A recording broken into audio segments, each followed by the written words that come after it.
Date line deception: what it is and why it matters to you. A close examination of the international dateline irrefutably proves that the modern weekly cycle has not cycled continuously without interruption since creation. To suggest otherwise is to bow to tradition and assumption to the exclusion of the evidence. What is the international dateline? The international dateline, or the IDL, is an imaginary line that runs through the middle of the Pacific Ocean.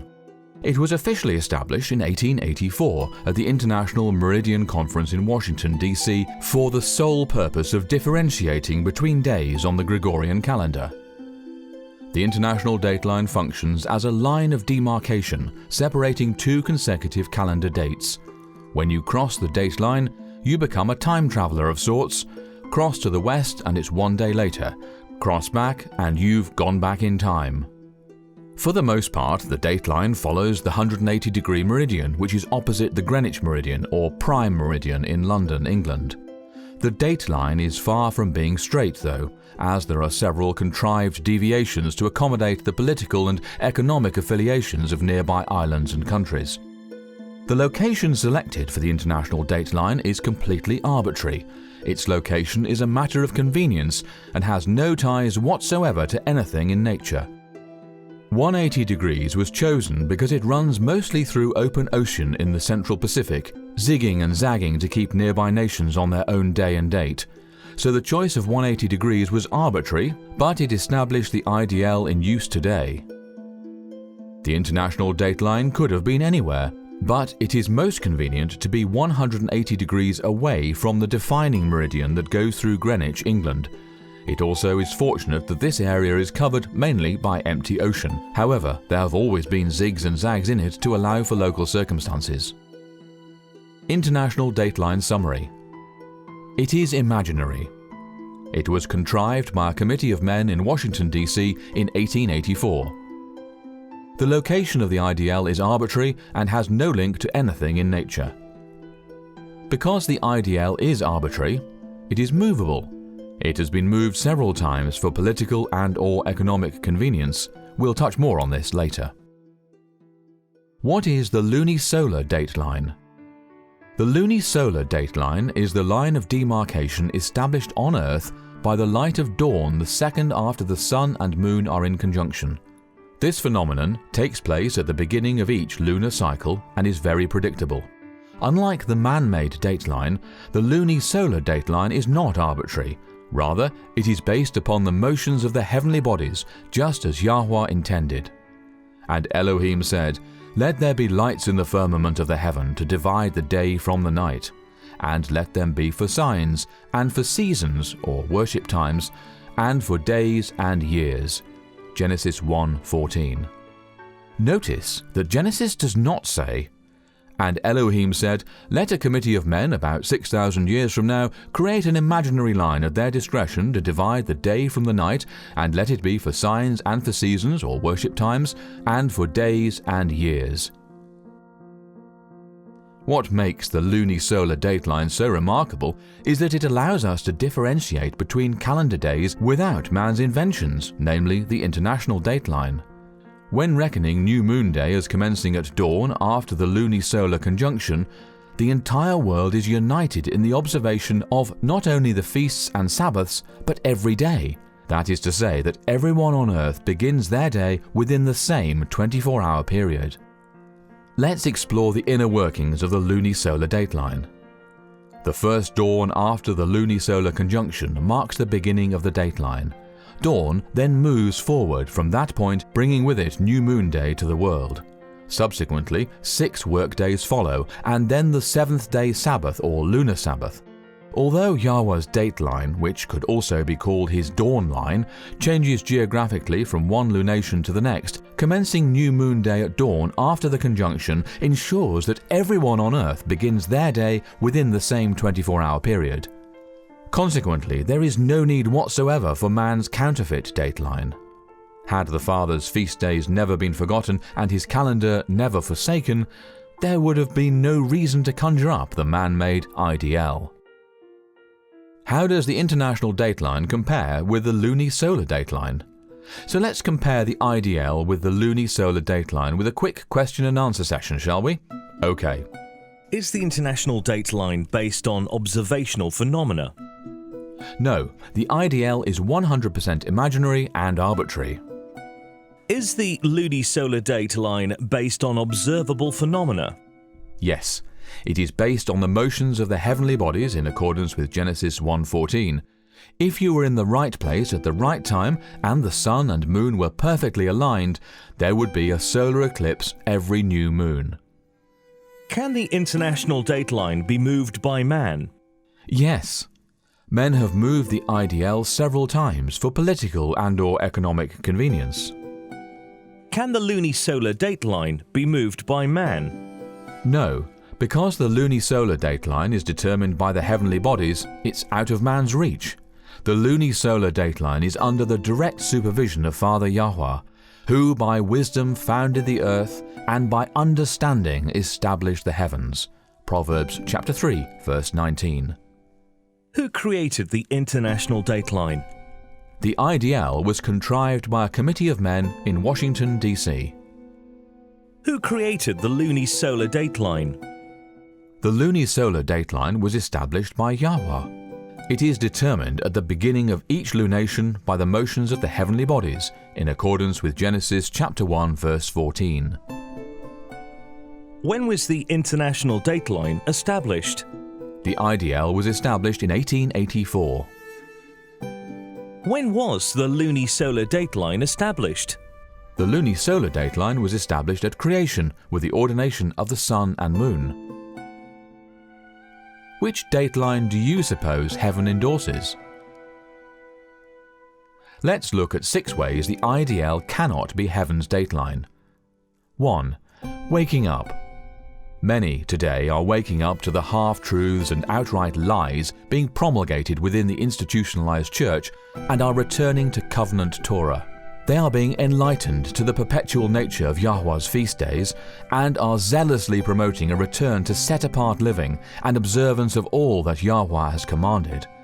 Often overlooked, though, is the calendar being used to calculate the feast days is irreparably pagan.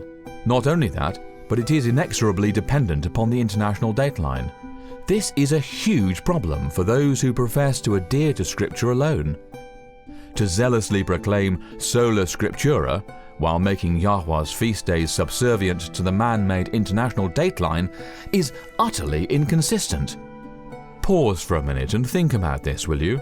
How can the Sabbaths and the annual feasts be dependent upon a 130-year-old man-made invention? 2. SDAs and the International Dateline. Cognitive dissonance at its best. The Seventh-day Adventist Church has been blessed with a wealth of scriptural truth. One area in particular is their recognition of the tremendous importance of keeping the Sabbath day holy. Sadly, though, SDAs have adamantly rejected the fullness of the 3 angels' messages and the increasing light of biblical calendation. Consequently, they continue to blindly cling to the lopsided theology of exalting the papal Gregorian Saturday, as determined by the man-made IDL, while professing Scripture as the sole rule of faith and duty. Seventh-day Adventists ardently claim that Saturday is the biblical Sabbath, the seal of Yah, and that Sunday is the pagan day of worship, the mark of the beast. Yet they ignore the fact that it is the man-made dateline alone that separates the 2 days. They recognize the importance of keeping the Sabbath and the grave error of exalting the pagan sun day. Yet they have no problem allowing man to determine when the 7th day ends and the following day begins via the International Dateline. This makes no sense. The only difference between the seal of Yah and the mark of the beast in SDA theology is the man-made dateline. If you are an SDA, we humbly implore you to stop and think about this for a moment. If the final conflict is to be as simple as Saturday versus Sunday, how can it be that the only difference between these 2 days is an imaginary line cooked up by a committee of men in Washington, D.C.? And if Saturday is the ancient Sabbath of Scripture, why is it governed exclusively by an 1884 invention? These are serious questions that every truth seeker must address. 3. On the move. The necessity of a calendar dateline was popularized by 13th century geographers who marveled how a circumnavigator would paradoxically gain or lose a date depending on his travel direction. Various popes and empires subsequently declared calendar datelines in accordance with their needs. The International Dateline has been relocated for convenience several times since its inception. Not only that, but even the unofficial makeshift line that preceded the IDL was moved on at least 2 occasions. The Philippines. In 1844, the Philippines, along with the Mariana Islands, Guam and the Caroline Islands, removed Tuesday, December the 31st from its calendar, shifting the make-believe dateline to the east. Consequently, what had previously been recognized as Friday became Saturday, and what had previously been recognized as Saturday became Sunday. SDAs in the Philippines disregard this conundrum entirely, though, by worshipping on the new Saturday and boasting, "Our Sabbath is the New Testament Sabbath." By default, SDA theology demands that those who exalt what had previously been Saturday, the new Sunday, are in danger of receiving the mark of the beast. This is both illogical and inconsistent. How can an honest truth seeker continue to cling to the erroneous doctrine of a continuous weekly cycle in the face of such clear evidence to the contrary? Alaska. When the United States purchased Alaska from Russia in 1867, the makeshift line was moved to the west. Consequently, Alaska observed 2 Fridays in a row. At the instigation of U.S. Secretary of State William Seward, the United States Senate approved the purchase of Alaska from Russia for $7,200,000 on April 9, 1867, and the United States flag was raised on October 18th of that same year, now called Alaska Day. Coincident with the ownership change, the de facto international dateline was moved westward, and Alaska changed from the Julian calendar to the Gregorian calendar. Therefore, for residents, Friday, October 6, 1867 was followed by Friday, October 18th, 1867. 2 Fridays in a row because of the dateline shift. This means that what had previously been recognized as Saturday became Friday, and what had previously been recognized as Sunday became Saturday. Think about it. Saturday Sabbatarians in Alaska today worship on what was Sunday only 150 years ago. Again, the ramifications for the SDA Church are huge because their theology insists that those who persist in Sunday observance will ultimately bear the mark of the beast. How can this be when only 150 years ago their day of worship, Saturday, was Sunday? Integrity demands that Yahweh's faithful acknowledge the egregious fallacy of making heaven's holy days subordinate to a man-made dateline. Samoan Islands and Tokelau. In 1892, the IDL was moved to the west of the Samoan Islands. This was achieved by observing Monday, July the 4th for 2 consecutive days in the islands. 119 years later, in 2011, Samoa shifted the IDL back to the east by removing Friday, December the 30th from its calendar. Tokelau, a nearby island belonging to New Zealand, made the transition as well. Today, the IDL passes between the islands of Samoa and American Samoa. The majority of SDAs in Samoa now worship on the new Sunday because, they say, the continuous weekly cycle is what matters. Yet they ignore the fact that the 2011 adjustment was only returning Samoa to the calendar week it was observing prior to 1892. This is utterly nonsensical and again makes clear the fallacy of claiming that the modern week has cycled continuously and without interruption since creation. Kwajalein Atoll. In 1993, Kwajalein, one of the Marshall Islands, removed Saturday, August the 21st from its calendar, causing the IDL to be moved to the east. This brought Kwajalein into harmony with the other islands, which up to that point had been on a different day. Eastern Kiribati. In 1995, Kiribati moved the IDL to the east for administrative convenience. Prior to this, the Republic of Kiribati was divided by the dateline. 4. Modern Jews admit a problem. Within modern Judaism, there are 4 major opinions regarding where the dateline should be. 1. 90 degrees east of Jerusalem. 2. 180 degrees east of Jerusalem. 3. Mid-Pacific, closely resembling the international dateline. 4. There is no specific dateline, observe when the locals do. While no genuine truth seeker should be looking to the Ashkenazi Jews for anything, the fact that there is any debate at all among the self-styled rabbis is indicative of a larger problem. 5. The Patriarchs and Prophets. So, how did the Patriarchs and Prophets manage time? Are we to believe that the antediluvian men of Yah and the post-flood Patriarchs and Prophets used a zigzagging imaginary dateline in the middle of what is now the Pacific Ocean to determine when the Sabbaths and feast days arrived? This is truly absurd. Again, the modern dateline was created in 1884 by mere men for the purpose of worldly commerce. 6. Noah's descendants. Think about this for a moment. When Noah's family began to grow and replenish the earth after the flood, some would have travelled east and some would have travelled west. Eventually, the two groups would have met each other on the other side of the world. Now, consider this. If Noah's descendants were observing a continuous weekly cycle, they would have been one calendar day apart when they met on the other side. For example, one group would be observing the 6th day, while the other group would be observing the 7th day. The reason for this is that those who travelled east were travelling towards the rising sun, beginning their days earlier with each eastward movement, while those who travelled west were travelling towards the setting sun, beginning their days later with each westward movement. Consequently, when the two groups met on the other side of the world, those who had been travelling east would be one day ahead of those who were travelling west. So, who would be right? Whose calendar would have been correct? The answer? If they had been observing a continuous weekly cycle, they would both be correct, which is not possible. This again demonstrates the fallacy of a continuous weekly cycle, and it validates the importance of having a dateline that is governed by the heavenly bodies. Here are some questions to ask yourself. If these ancient men and women of Yahweh were not using the modern counterfeit dateline to measure time, what were they using?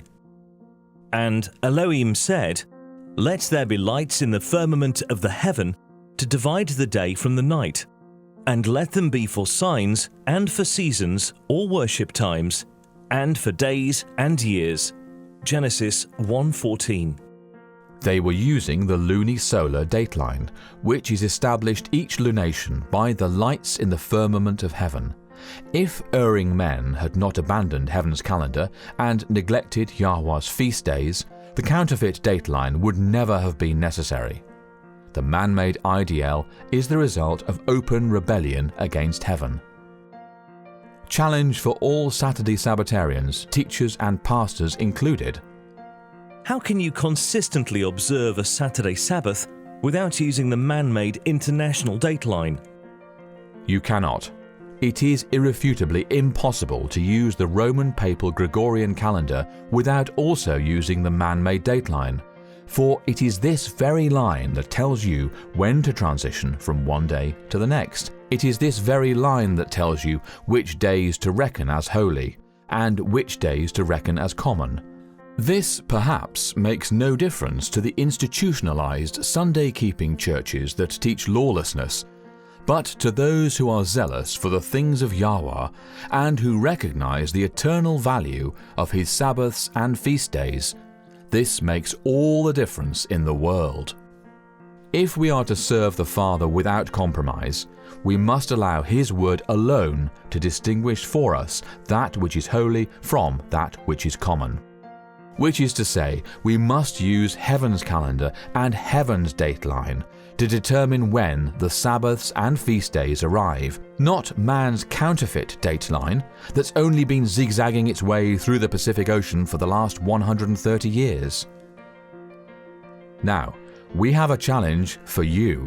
Ask your own questions. If you are a Saturday Sabbatarian, ask your pastor, how can we consistently observe a Saturday Sabbath without using the 130-year-old man-made international dateline? If he is honest, he will have to concede that it is impossible. The world simply cannot be united in observing a Gregorian day and/or date without using the International Dateline.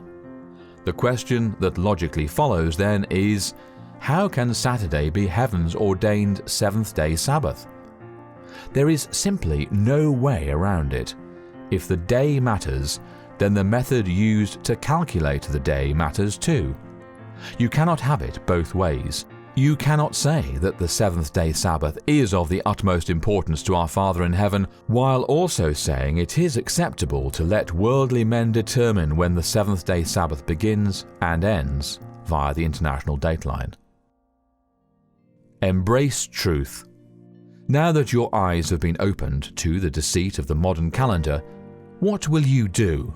Will you obey at once and begin studying and observing heaven's calendar? Or will you obstinately plug your ears, cover your eyes, and turn your back to the light? Will you pick up your cross and follow the Lamb wherever he goes? Or will you shrink from the invitation and return to the complacency and darkness from whence you were called? It is our prayer that you will shake off the spirit of Laodicea and flee Babylon while there is still time. Please do not make the mistake of believing that there is safety in numbers. Your pastor might choose to remain in darkness. Your church family might prefer the comfort of a pew over the discomfort of bearing the cross.